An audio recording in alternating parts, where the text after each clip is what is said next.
कुछ भी करने से पहले थोड़ा सोचें। एक प्रेरणादायक कहानी। एक युवक ने शादी के कुछ साल बाद पिता से कहा कि वह विदेश जाकर व्यापार करना चाहता है। पिता ने उसकी मंजूरी दे दी। युवक अपने माँ बाप और गर्भवती पत्नी को छोड़कर व्यापार करने विदेश चला गया। उसने विदेश में कड़ी मेहनत की और धन कमाया और वह बहुत अमीर सेठ बन गया। लगभग 15 वर्ष धन कमाने में बीत गए तो उसे वापस घर लौटने की इच्छा हुई।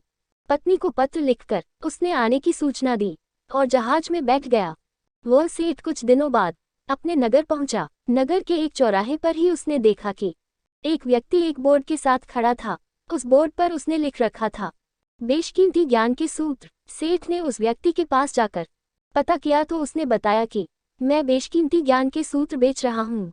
तो सेठ बोला, ठीक है, एक सूत्र मुझे भी दे दो। वह आदमी बोला, मेरे हर ज्ञान सूत्र की कीमत 100 स्वर्ण मुद्राएं हैं। सेठ को यह सौदा महंगा तो लगा, लेकिन उसने एक ज्ञान सूत्र खरीद लिया। उस व्यक्ति ने सेठ को ज्ञान का सूत्र दिया, कोई भी कार्य करने से पहले 2 मिनट रुककर सोच लेना।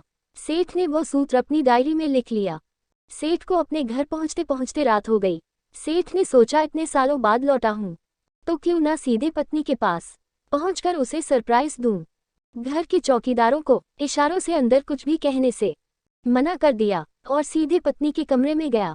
वहां का नजारा देखकर वह चौंक गया। उसने देखा कि उसकी पत्नी के साथ एक युवक सोया हुआ था। यह देखकर सेठ गुस्से से आग बबूला हो गया। वह सोचने लगा कि मैं परदेश में उसकी चिंता करता रहा और यह यहाँ अन्य पुरुष के साथ सो रही है। आज मैं इन दोनों को जिंदा नहीं छोड़ूंगा। वह गुस्से से अपनी तलवार निकालकर दोनों पर वार करने ही जा रहा था। इतने में उसे 100 स्वर्ण मुद्राओं के बदले जो ज्ञान सूत्र खरीदा था उसकी याद आ गई कि कुछ भी कार्य करने से पहले 2 मिनट सोच ले। वह 2 मिनट सोचने के लिए रुका।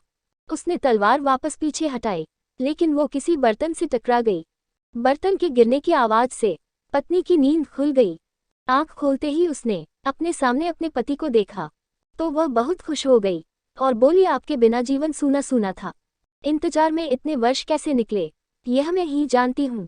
पत्नी ने इतना बोलकर पास सोए हुए युवक को उठाते हुए बोली, बेटा उठ जा, तेरे पिताजी आए हैं। युवक उठकर जैसे ही पिता को प्रणाम करने झुका तो माथे की पगड़ी सेठ के पैरों में गिर गई।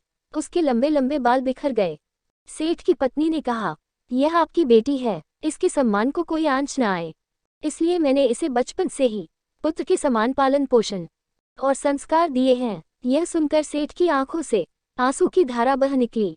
उसने पत्नी और बेटी को गले लगा लिया और सोचने लगा, यदि आज मैंने उस ज्ञान सूत्र पर अमल नहीं किया होता तो आवेश में आकर कितना अनर्थ हो जाता।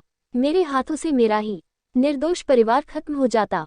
कहानी से सीख। दोस्तों, इस कहानी से यही शिक्षा मिलती है कि जल्दबाजी में आकर कोई निर्णय न लेवें, क्योंकि जब हम आवेश में होते हैं तो हमें अच्छे बुरे का ख्याल नहीं रहता है। इसलिए गुस्सा होने की स्थिति में कोई भी निर्णय ना लें। कुछ देर रुके और दिमाग ठंडा होने दें और फिर सोचें कि क्या सही है क्या गलत है। धन्यवाद।